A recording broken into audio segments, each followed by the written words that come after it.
Hello everybody. Hi, this is Prem. Today we are going to see how we use Postman for the testing.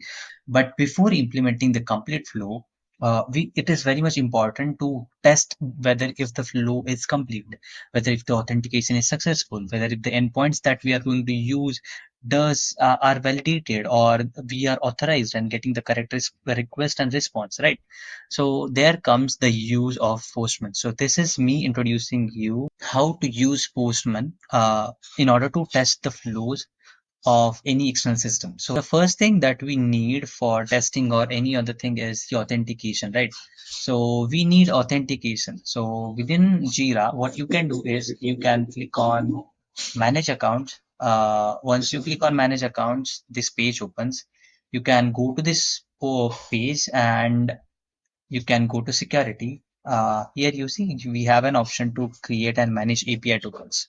And before doing anything, what we need is we will get a collection. So I will go to Postman. I will search for a collection within Postman itself so that it will provide me a structure to manage all the authentication and requests, right? So I will search for Jira reference. So you see this is Jira reference. So now this Jira reference is available to me. You see this. Now what I will do is I will need authentication and endpoints. The first thing is authentication, but before that, I will go and create a fork of this. Fork is basically downloading the online version of all this request into our system. So I will rename this as Jira test fork, right? And the workspace here, I will select, do I have an option to create here? Okay, I'm not having an option. So what I will do is I will store this into my workspace, which is the collection. I will click on fork collection. So once I click on fork collection, this online fork is has created. The fork is created for that Jira reference, right? So you see within this Jira reference, I mean within this collection, my workspace, a new Jira reference collection is created, right? And after that, if you click on the main thing, here you see there are many tabs open. One is authorization, then the variables for this collection and whatnot, right? So we will go to the authentication, and if you see, today we are going to see the basic authentication for this, right? But for the authentication, what does it accept? It accepts the username and password. The username is going to be the username for Atlassian. This is the username. But for the password, it accepts the API token. So you see, if you read this down, for the password, it accepts the API token. Now let's generate the API token and use it there, right? So I'll click on create API token. I will rename this as test API token. Uh, we don't have to use this label anywhere, so you can rename it anything. But uh, yeah, so if I click on create API token, this will return me the API token.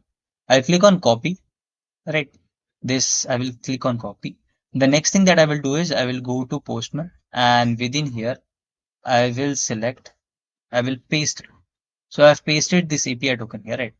And then now for the username, I'll again go to Chrome and copy my username from there itself. Where is it? Yeah, here. So close and for the name, sorry, username, I'll copy it from me.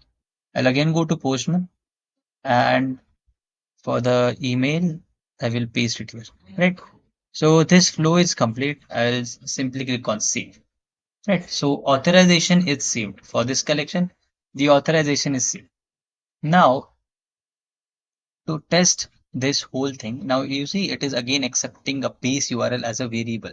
So we can define our authentication and base URL on the collection level so that every endpoint we try to hit, it will take this particular authentication and the base URL from the collection itself, right?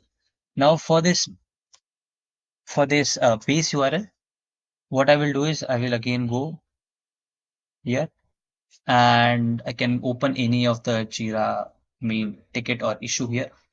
And you see, this is my base URL. I can copy it from it. So This is my base URL, right? Keep remember this. I've copied this base URL from here itself, right? And I will go to Postman and paste it here. So this is my base URL now. Right? Simply save. Now you see on the collection level, I have saved the authenticate authorization protocols, I mean the authorization details, and as well as the base URL. Now I can go to any within this reference. First is to test whether if this credentials and this base URL is working fine. So I'll click on issue and I will click on get issue. Right. So you see now it is for the base URL. It is taking the base URL. You see here. Now again for the authentication, we need authentication for each of the endpoint. So for the authentication or the authorization, I will select inherit from parent. Now the parent here is Jira reference. Right.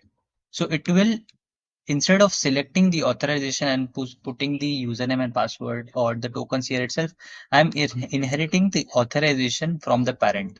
Parent is having this, right? Okay, now let's put the issue key here, right? So for the parameters, issue key here, I will select.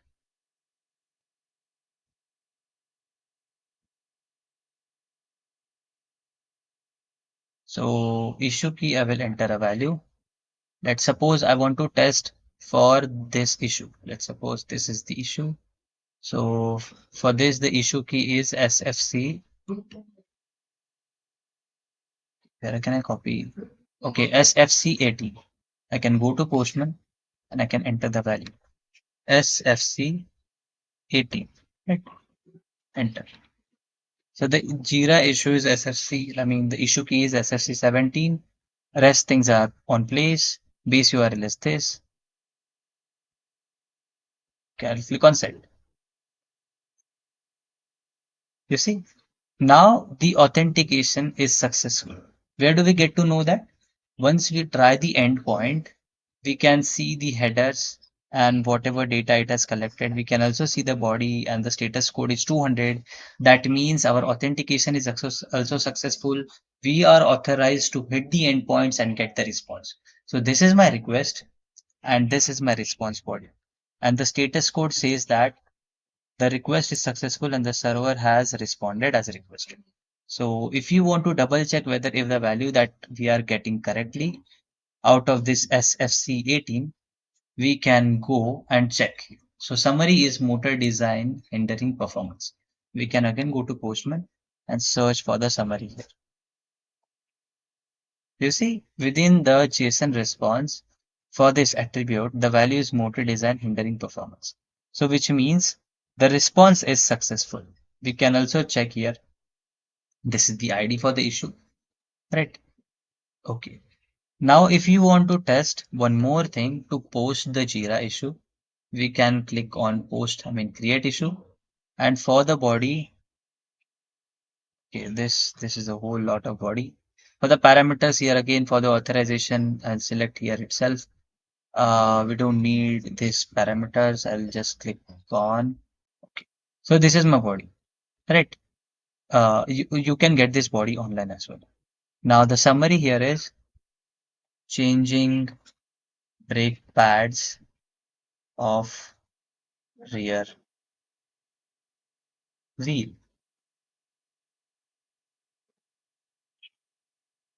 Type is document, you can keep the rest things as is. Then here I will write in the description, customer wants to change the brake pads of rear wheels. Right? That is it. Now, once I put the summary and once I put the description here, I will click on send. So while sending, you see the method is post. This is my base URL and this is the extension for the post methods. This is the complete endpoint. This is the body, and I'll click on send. Once I click on send, here I should see that the issue is created and the issue number is SFC26. And this status code 201 says that the resource was created successfully. Now, if you want to double check whether if this issue is created or not, we can go to our Jira board project and scroll down and search for this. Yeah. So changing here you see the changing brake pads for rear wheel. And description says that customer wants to change the brake pads of rear wheel. So yeah, this is how we test different endpoints or the authorization before like in Postman before moving to the actual implementation of it. I hope I was able to explain everything needed in order to testing the flow using the Postman. And yeah, thank you guys. I hope to see you again in the next quick session of integrations. Till then, bye bye.